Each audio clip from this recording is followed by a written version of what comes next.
Hello and welcome back to RPG PhD. I'm Dr. Ben, and today we're talking about moral and ethical dilemmas in tabletop role-playing games. Not just good versus evil, but good versus good, loyalty versus principle, short-term wins versus long-term harm, and yes, the famous trolley problem. We'll look at what these ideas mean in moral philosophy, why they're great storytelling engines, and how to mechanize them so your table feels the weight of choice without railroading. We'll take a look at a few touchstones and show how to translate each into playable encounters, from faction clocks to reputation scars. So, let's get started.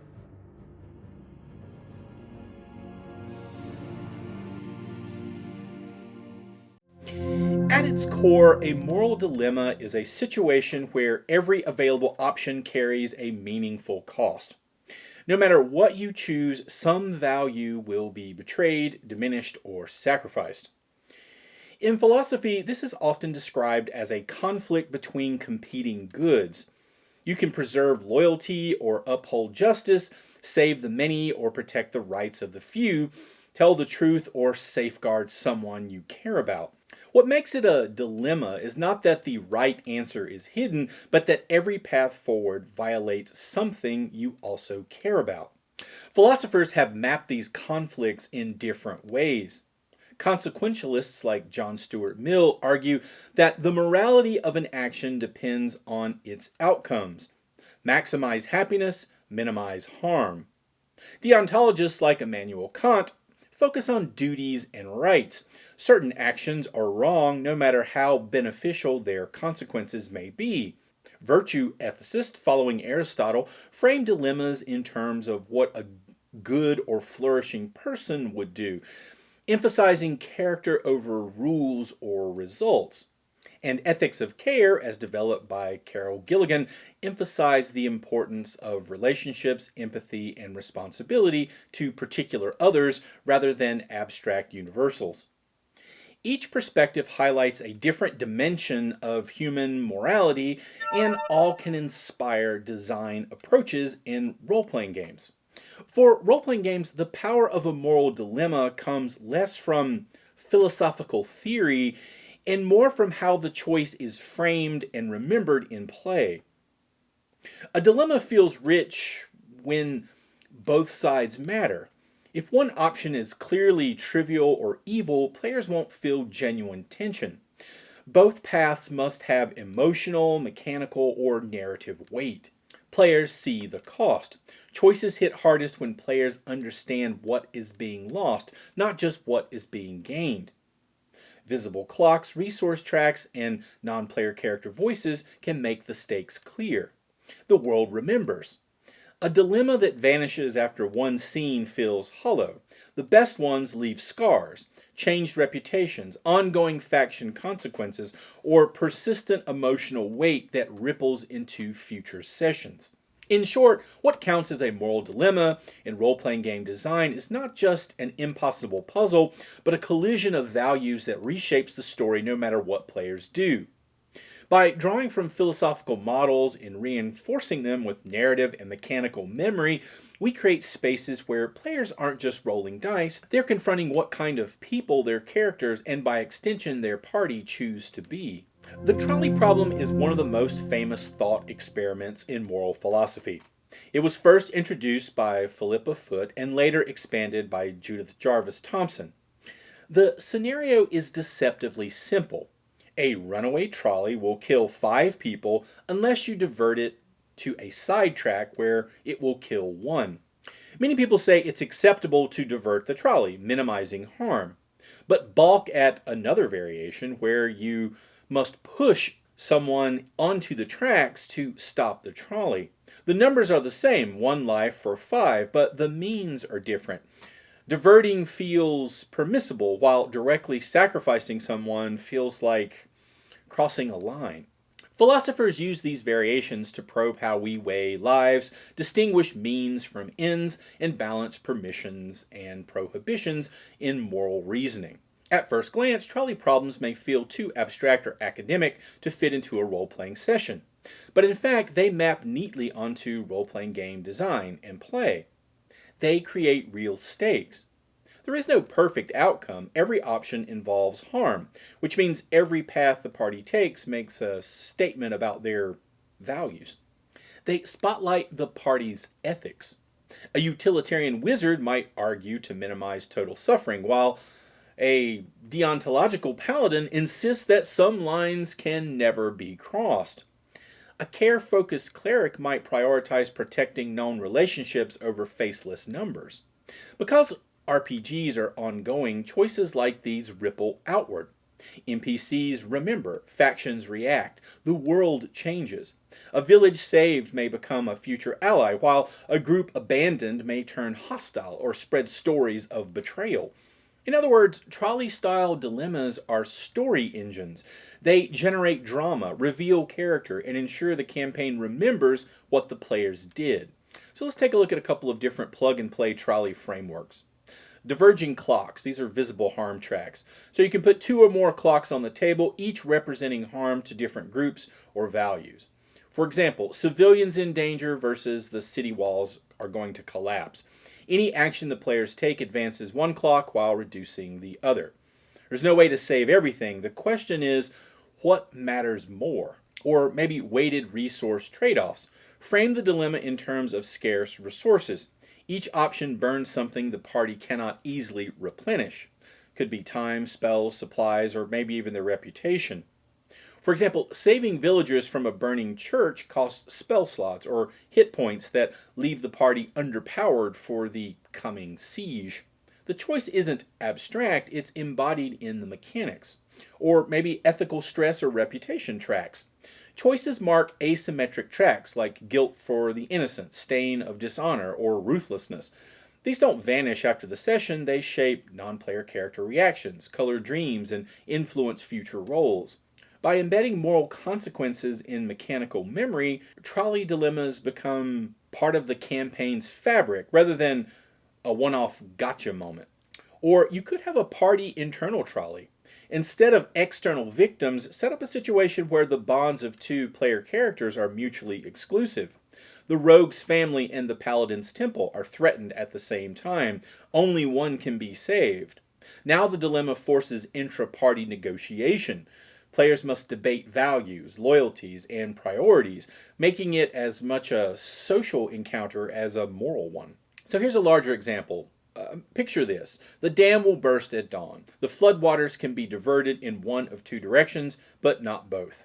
If sent toward the fields, the region's farmland is ruined for a season, destroying livelihoods, or creating a famine. If sent toward the industrial quarter, toxic chemicals from factories spill into the river, poisoning the water supply.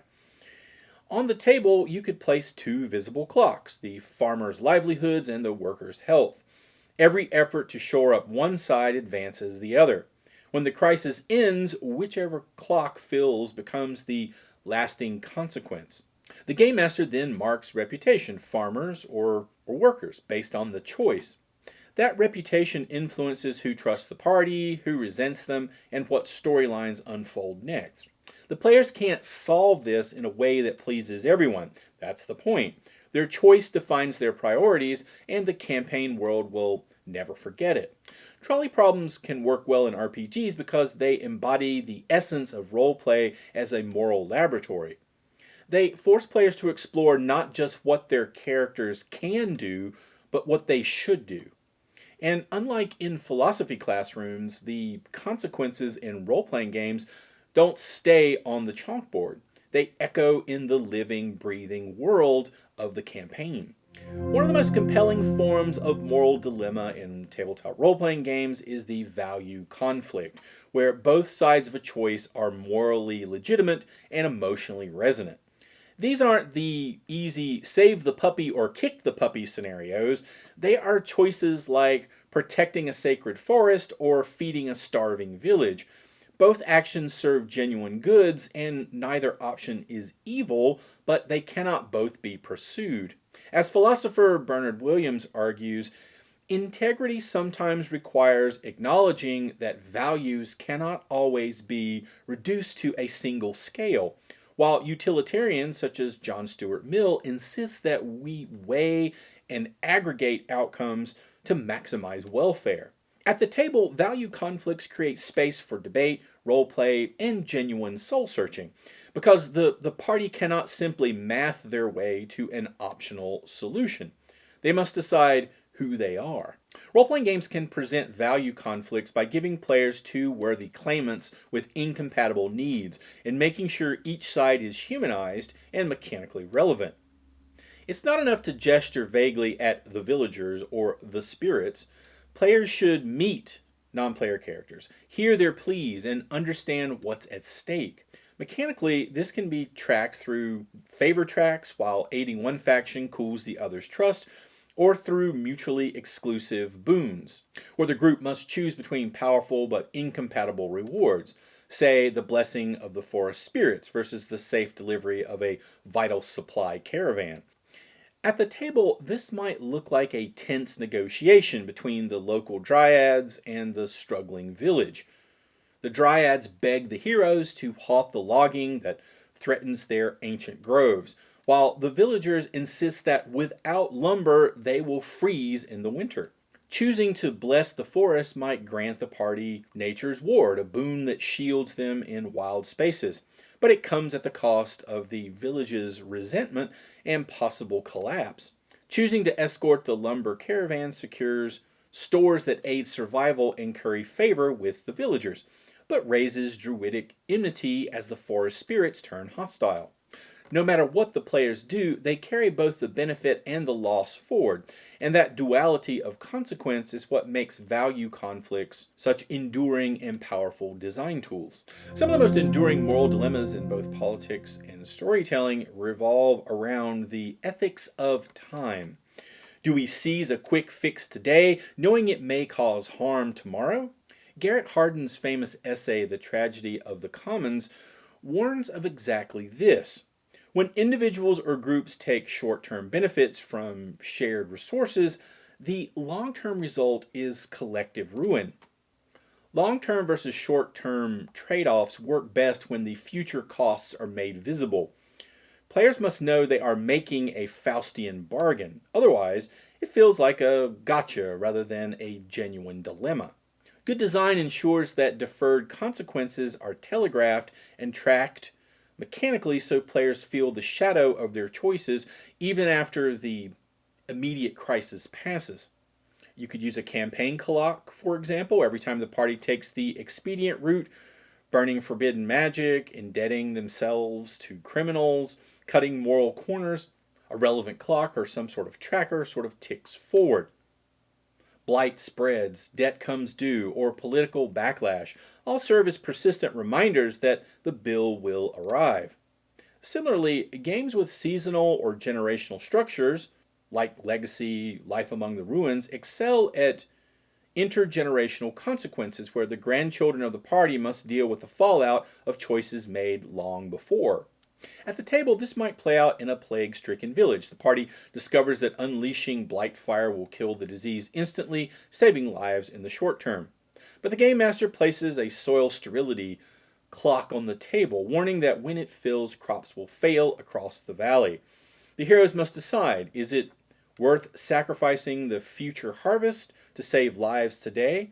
Or, in another example, the party might take a war loan from a syndicate to fund the rebellion. They win the battle, but now owe debts that spiral into campaign-long entanglements, shaping arcs of betrayal, corruption, and systematic oppression.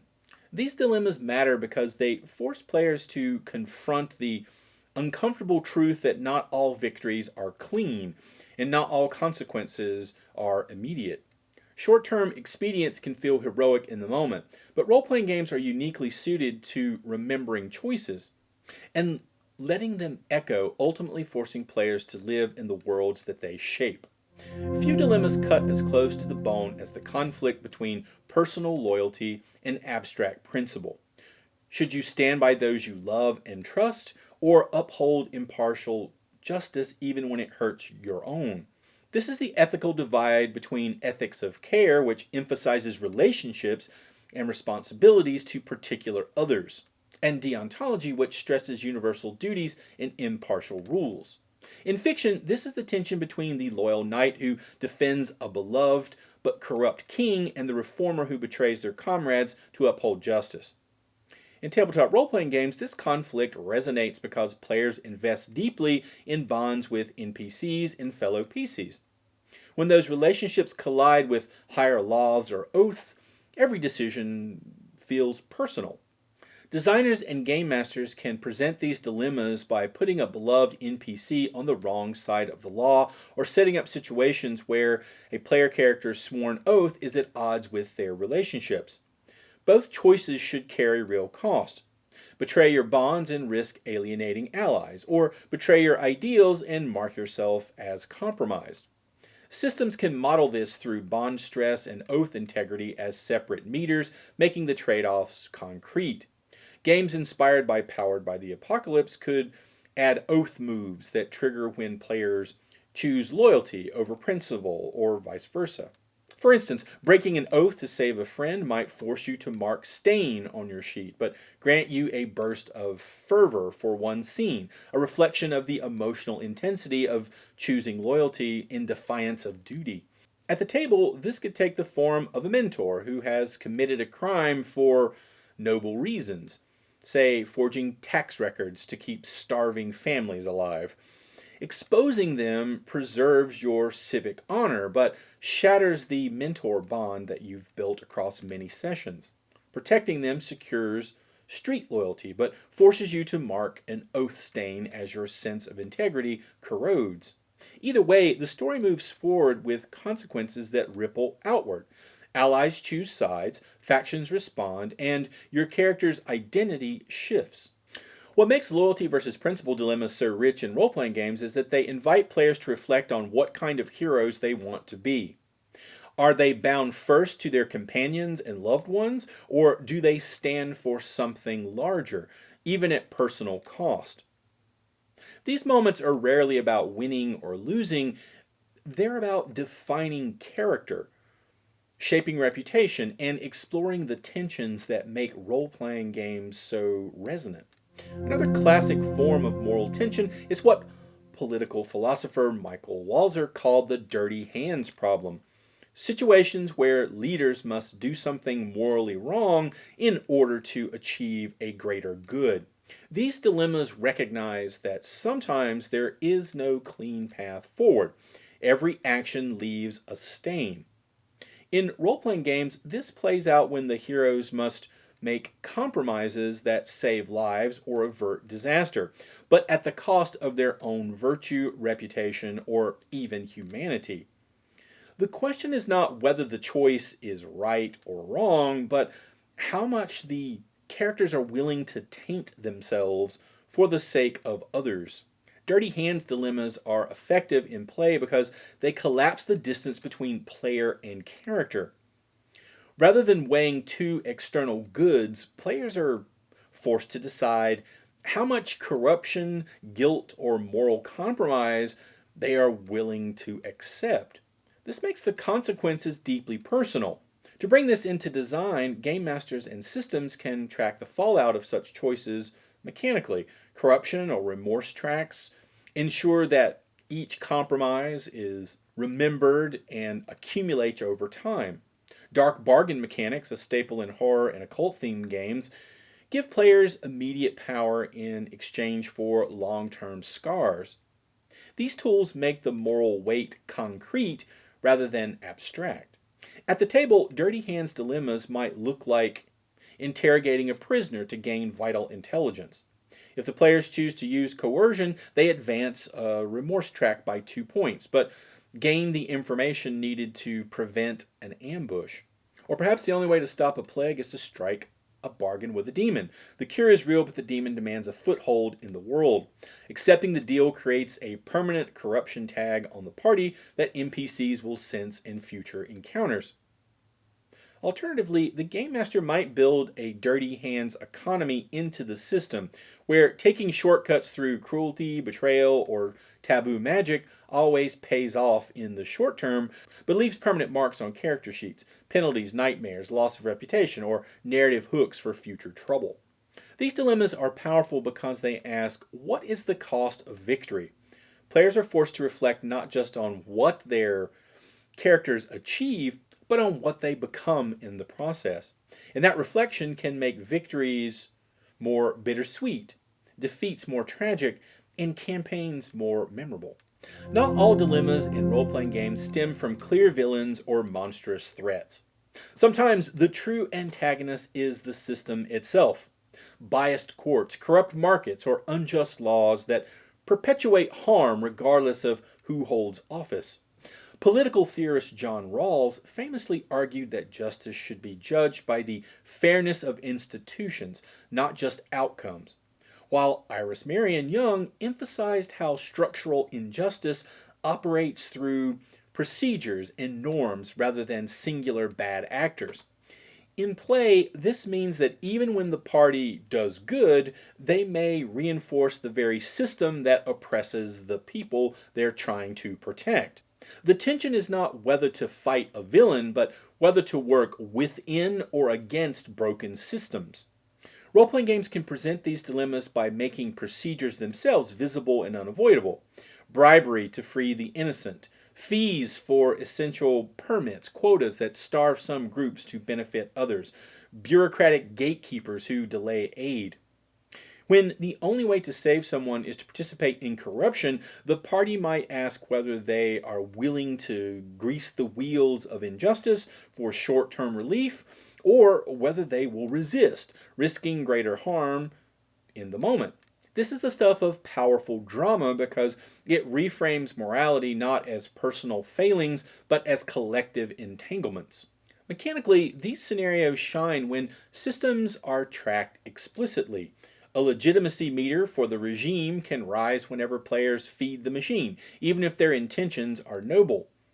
Paying off a magistrate might save a prisoner, but bolster the state's credibility. On the other hand, policy clocks can model civic resistance, petitions, protests, or exposure campaigns that chip away at systematic power over time. These tracks make the cost of both compliance and defiance visible. The Game Master doesn't need to narrate abstract corruption. Players can see legitimacy and injustice quantified at the table, lending weight to their choices. Imagine a scenario where the magistrate has wrongfully imprisoned an ally. The court system is corrupt, and the bribe required to free them will line the pockets of officials. If the party pays, they rescue their friend, but must raise the regime legitimacy score by +1, reinforcing the system. If they expose the racket, they may cause their allies execution, but the legitimacy meter drops by 1 when the corruption is revealed publicly, sparking long-term rebellion. Both choices could be agonizing: sacrifice one life to chip away at systematic oppression, or protect the individual and let the machine grind on. Procedural injustice dilemmas are especially powerful because they confront players with moral ambiguity beyond swords and fireballs. These scenarios ask, what does justice mean when the very rules are rigged? And are heroes willing to sacrifice short-term victories for the slow, uncertain work of systematic change? For groups that enjoy politics, intrigue, and moral complexity, these encounters create enduring storylines where every victory comes with a price tag, measured not just in lives, but in legitimacy.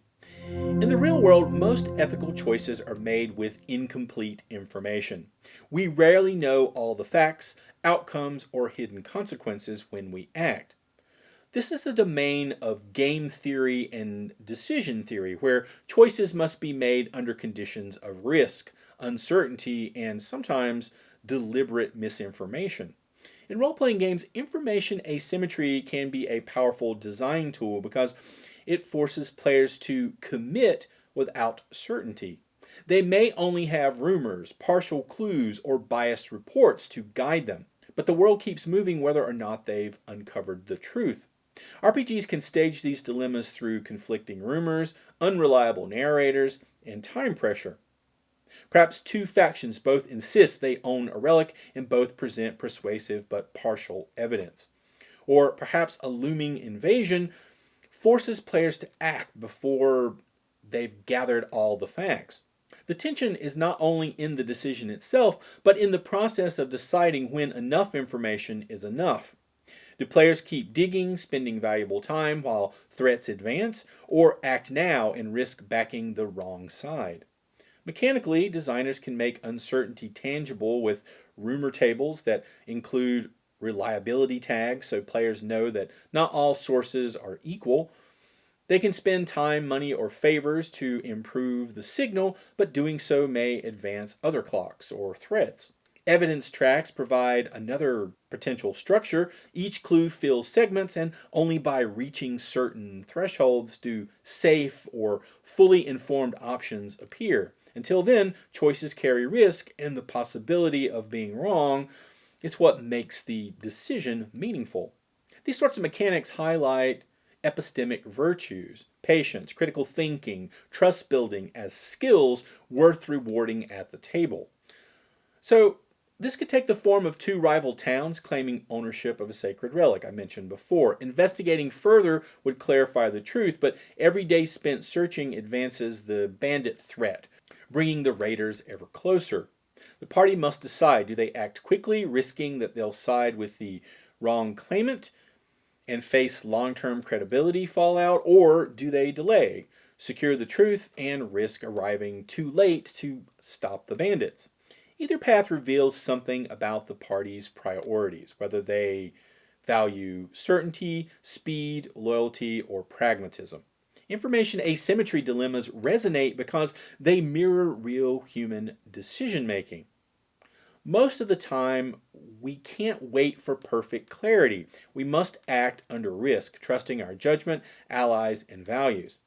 When role-playing games lean into that uncertainty, they stop being puzzles with correct answers and start becoming moral laboratories where trust, inquiry, and courage matter as much as dice rolls. One of the oldest and most enduring ethical conflicts is the tension between what is best for the many and what is owed to the one.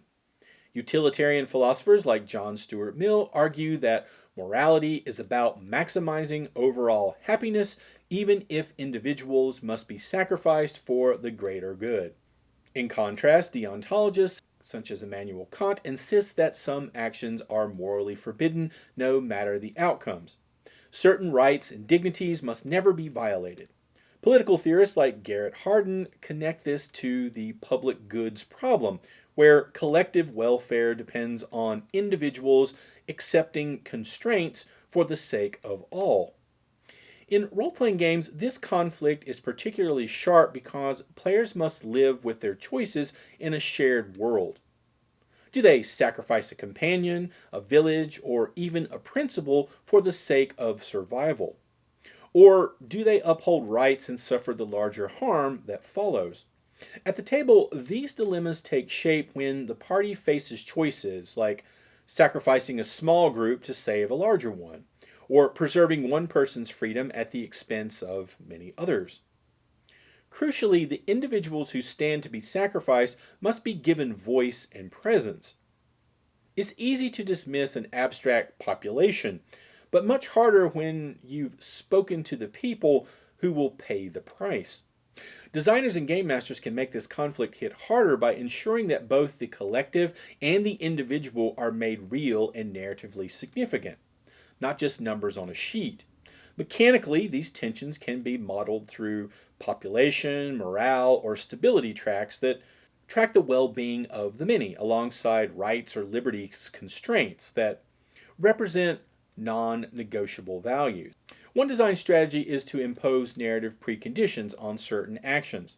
Perhaps you can only sacrifice someone if they consent, or only invoke martial law if the council approves. This ensures that utilitarian optimizations cannot bypass the moral labor of negotiation and legitimacy. At the table, imagine a plague spreading through a city. The party's options are stark. Quarantine an entire quarter, cutting it off from supplies, which boosts public health, but marks liberty erosion on the sheet, or keep the gates open, which preserves rights but ticks up the mortality clock. No matter which path the players choose, the mechanics ensure the world reacts. The story doesn't ask whether they made the correct choice. It asks whether they can live with the kind of leaders or heroes they've become.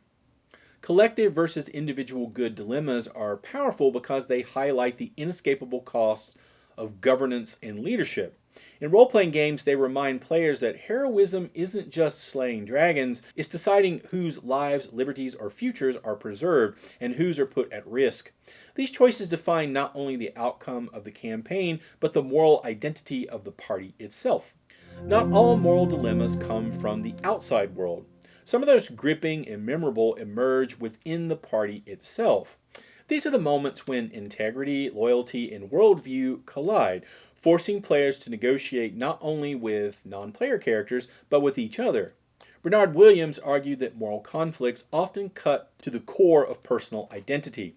When values clash, the decision you make defines who you are. In role-playing games, this becomes even more charged because players are simultaneously role-playing characters and navigating their own collaborative storytelling. Party-level ethical conflicts aren't just plot twists, they're crucibles for both characters and the group's social contract. At the table, these dilemmas often take the form of debates over tactics that carry ethical weight. Should the party sacrifice a village to contain a plague or refuse and risk it spreading further? Should they negotiate with a villain for pragmatic reasons or refuse out of principle? Unlike external dilemmas, here the conflict isn't resolved by dice rolls alone. It plays out through spotlight debates where characters argue their values, bargain, and sometimes clash. By deliberately pausing the mechanics to let these conversations breathe, game masters can frame these moments as story-defining rather than time-wasting. Mechanically, designers can support intra-party dilemmas with systems that formalize debate and dissent. Party charter moves might allow the group to vote on major decisions, but grant the minority a once-per-arc conscience veto, a powerful but costly option that ensures dissent has teeth. These systems ensure that intra-party conflict doesn't devolve into out-of-game arguments. It becomes part of the story with rules that track and remember it. At the table, this might look like a necromantic plague threatening to spread unless the party burns an entire village to the ground. The paladin insists that burning innocents is unconscionable. The warlock argues that a small sacrifice prevents greater evil. The rogue proposes a third option, secretly warning the wealthiest families while letting the rest perish. Using charter moves, the party votes. The paladin uses their conscience veto, forcing the party to spare the village, but marking resentment with the warlock. What makes intra-party ethical dilemmas especially powerful is that they reveal fault lines within the group. These aren't abstract puzzles, but collisions of values, bonds, and identities. By turning those conflicts into structured, remembered events, RPGs can embrace the truth that sometimes the hardest choices aren't about saving the world, they're about deciding how far you'll go to stand by your companions and what it costs when you can't. So now let's talk about some other mechanical tracking tools.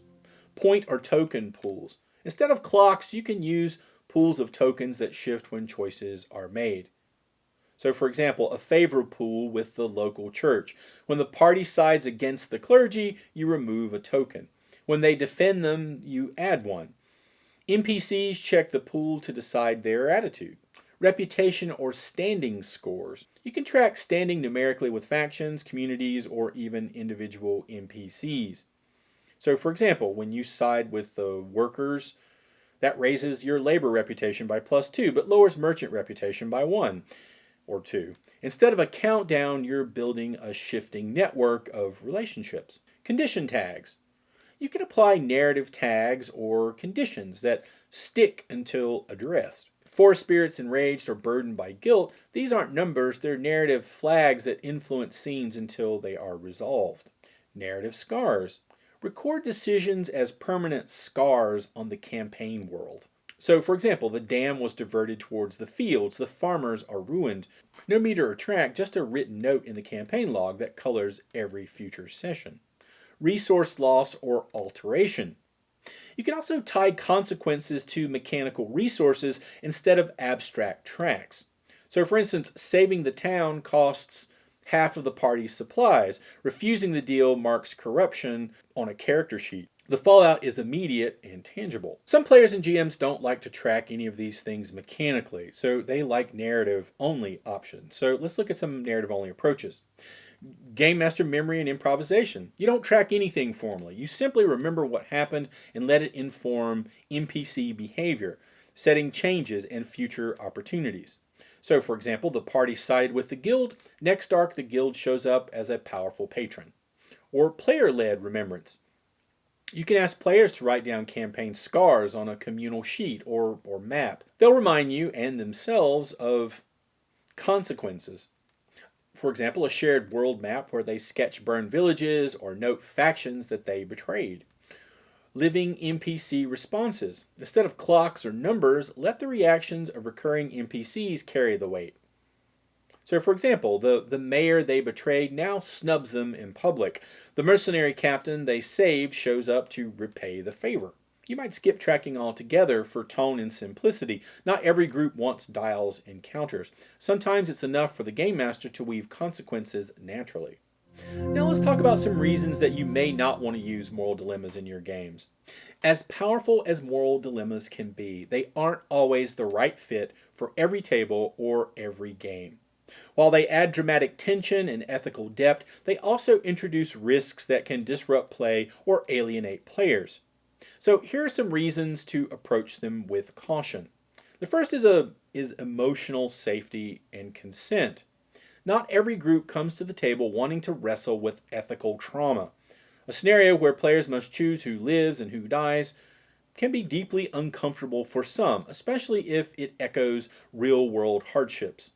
Without a social contract or a session zero conversation, dilemmas can cross personal boundaries and cause unnecessary harm rather than engagement. Railroading in disguise. A badly designed dilemma can feel less like an open choice and more like a trap. If all the options are presented as bad in ways that deny player creativity, players may feel manipulated rather than empowered. Worse, if the game master intends one true solution but disguises it as a dilemma, the result is frustration and mistrust. Overuse dilutes impact. Moral dilemmas lose their power if every session hinges on impossible choices. Constant trolley problem scenarios can numb players or make them cynical. Someone's going to die no matter what, so why bother caring? Used sparingly, dilemmas shock the system. Used constantly, they flatten play. Party fractures and player versus player conflict. While intra-party moral debates can be rich, they also risk spilling out into player conflict. If not managed carefully, disagreements over fictional choices can bleed into real tensions. Some groups thrive on heated debate, others find it exhausting. Some people just want an escape in their game. A dilemma that pushes too hard on party cohesion can derail the campaign. Genre and tone mismatch. Not every game needs moral weight. In a gonzo comedy dungeon crawl or a high-power superhero romp, pausing for agonizing ethical calculations can feel jarring or derail the intended tone. Dilemmas work best in games that embrace drama, tragedy, or political complexity. Dropping them into lighthearted play may frustrate players looking for escapism. Paralysis instead of play. Analysis paralysis is a real danger. When every option feels terrible, some players freeze rather than choose, bogging down the momentum. Role-playing games thrive on action and consequence. A dilemma that stalls play for an hour-long out-of-character debate can break pacing unless that debate itself is the intended drama. The risk of trivialization. Finally, moral dilemmas drawn too directly from real-world oppression, injustice, or atrocity can trivialize lived experiences. Using real-world or controversial topics as a fun puzzle to be solved risks alienating players or reducing serious issues to gaming props. So sensitivity and care are crucial here. In short, moral dilemmas are powerful design tools, but they're also sharp ones. They can cut deep, provoke memorable play, and define a campaign's moral identity. But they can also wound, frustrate, or fracture if used without care. Game masters and designers should weigh not only whether a dilemma fits their story, but also whether it fits their table. So that's the tour: trolley problems, value conflicts, dirty hands, procedural injustice, and more. Each a way to make moral choice the engine of play instead of window dressing. So use clocks, tracks, favors, and scars, or nothing at all, so decisions change the world and the world changes back. So, what dilemmas have rocked your table? Which mechanics help you feel the weight of choice without stopping the game? Drop your stories and designs below. I would love to see your trolley frameworks, dirty hands tracks, and faction clocks. If you enjoyed this video or found it useful, don't forget to like, share, and subscribe. And as always, thanks for watching. See you next time.